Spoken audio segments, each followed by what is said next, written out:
Hey, Dubs. Yeah.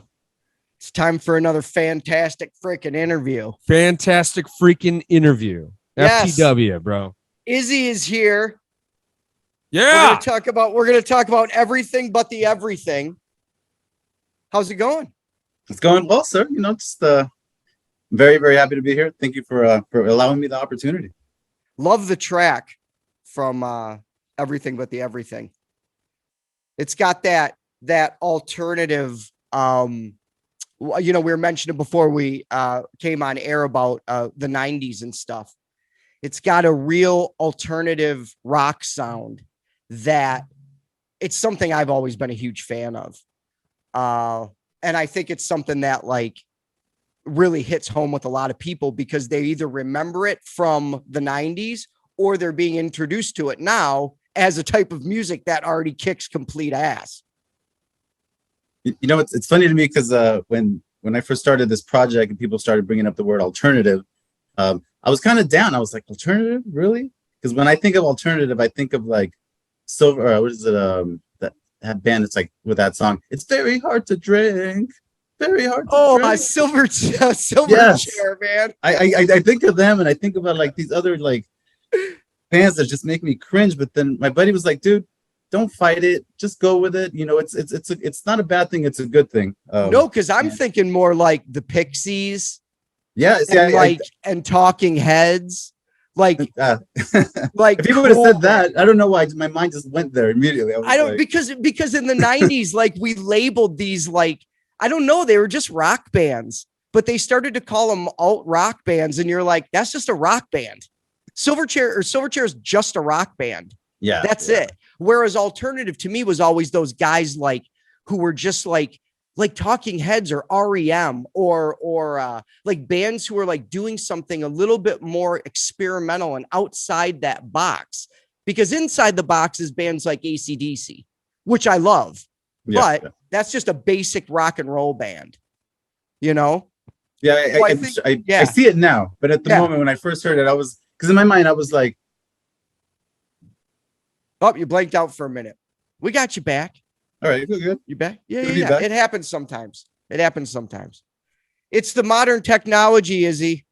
It works with you or it doesn't. So what I'm going to ask you right now is, and if you don't have one, you don't have one. It's not a big deal. This isn't like a pressure situation. I think, Matt's drinking wine right now and I'm half baked. So we're all good. There's no pressure here, Izzy. What was the first record that you ever purchased? And it does not mean that you were a kid when you purchased it. First record that it probably wasn't the first record, but the one that I really remember like going to, was it Tower Records or one of these places? It was that artist. The song is "Life Is a Highway." Oh yeah. Yes, that song was huge. It was so big. That was like one of the catchiest pop songs ever. I think it was actually, he used to be the lead singer of, not the James Gang, one of them though, like the guy'd been around forever. Yeah, that was a great track. Is it Rascal Flatts? No. Oh. It's one, it's the, Life Is a Highway. Oh, they did the cover. Okay. Life Is a Highway. Damn it. Hold on. I'm doing it right now. I'm looking it up right now. Yeah, we got to find it. Because who sang Life Is a Highway? Oh, Tom Cochran. Oh, you're fast. I think we lost him. Damn. Dude, yeah, his internet was kind of unstable. Ours is fine. Okay. Hey, how you doing? Back. There he is. There. Oh, right. Okay, cool. Okay, so wait, who did you say it was, Matt? Tom Cochran? Tom Cochran, yeah. Tom Cochran. Yeah. That song was so epic. And actually, it was who was Tom Cochran originally? Let's find him. I'm looking up Tom Cochran's original band. This is such good, like, Tom Cochran. He was huge, man. Canadian Red Rider. Oh, yeah. And they sang Lunatic Fringe. Ooh. That was a big hit.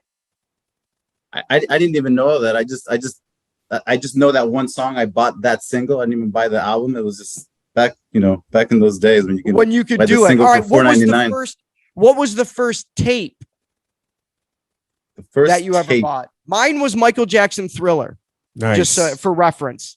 It was a pretty sweet album, actually. I listened to that Michael Jackson Thriller tape until it warped. First tape, I think I want to say that it was Nirvana's In Utero, the first tape that I bought, because Ooh. my sister, she still is, she's like just a huge music fan, so I would kind of get a lot of her tapes secondhand. But when you're talking about like taking my physical money, walking to the store, Yeah. it was In Utero, Oh. Nirvana. And I was such a super fan that there was this local record shop there. It's called Vinyl Revolution, and until then I didn't know that the record stores got like special promo stuff, like unique posters only for the record stores. And so the guy was really cool. He would sell us all of like the promo things that he would get. So I got all these like cool Nirvana posters and just random bands that I was into, posters that you couldn't buy. And yeah, he'd just be like, hey, you want $10, $5, $20. So that was just a great memory for a band. Yeah, is it for a fan? Yeah, that album specifically, I would say, is a alternative rock and roll album. Yeah, the grunge title was maybe a little, because it was less grungy than the first two. Yeah, definitely. It was much more melodic, but it was, oh wow, what an album. I'm glad he got to make that before he passed away, because yeah, no, I was in the first, obviously Nevermind, and then the first album is actually, I would say, my favorite. Bleach. The second one I didn't like that much, but Bleach I think is my favorite one of all. It's so good. Bleach is the best. It's so raw. Yeah. Love it's super raw. Okay, and what was the first CD? When the CD thing hit and we all were forced to go CD, what was the first one you ever bought? The first CD, man, I don't know if I can. Mine was what do I always say mine was? Oh, it was Eddie Money's Greatest Hits. Yeah. Really? A little 2 Tickets to Paradise. 2 Tickets to Paradise. Yeah. I don't think I can think of the first CD, but kind of going back on that Vinyl Revolution thing, I can tell you that I had so many of Iron Maiden records, because I love the record so much that when I finally got a record player and heard Iron Maiden for the first time after years of having all these Iron Maiden records, I was like, what is this? It was just listening to Nirvana and stuff, it was just a completely different sound. And, completely. Yeah, it was like 180 from, But I always talk about this. Someone always, when we're talking about rock and roll, someone's always talking about Iron Maiden because they're absolute phenoms. But I was same thing. When I was younger, I was so drawn to the album cover art. Oh, yeah. I had to buy it. And Power Slave? How epic is Power Slave? It's so cool. Like, dude. You know what I mean? Like, I wanted to get a tattoo of him when I was a kid, like of Eddie. Eddie. Oh, yeah. I have an Eddie. Hold on, check it. A toy, don't you? It's like a little, it's like an Eddie action figure. There he is. Yeah, I got an Eddie head. Yeah, it's a bobbly head. Yes. It's Mezco. Bobble. That's how much I loved it. I was like, but I never got a tattoo though. So let's talk about Izzy. Let's talk about the everything but the everything. I love the name. I came up with the name when I was just kind of searching, and I remember this band called Everything But the Girl, and I was just like, I kind of just popped in my head, and I went with it ever since. So maybe a little bit on the 80s side. I love the name so much because I really did read it, and then I listened to the song, and then I went back and I'm like, but what is everything but the everything? And I started to get caught in a loop of thinking about it, which is so fun because, if you're reading art, listening to art, smelling whatever art, you want it to engage you in a way that you have to think. And like just the name of the band, you already nailed it. Well, thanks, man. Yeah, man.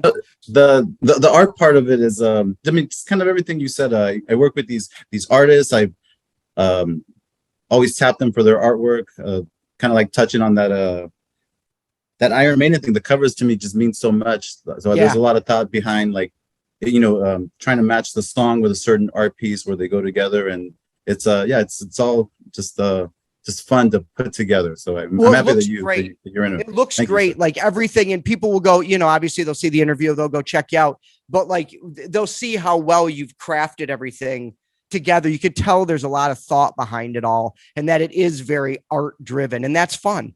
That's fun. That's the talking heads, man. That's all the, you know what I mean? That's the part that people really need to hear. Open Your Mind is what we're going to play. Do you have a story for us for Open Your Mind? If you don't, you don't have to.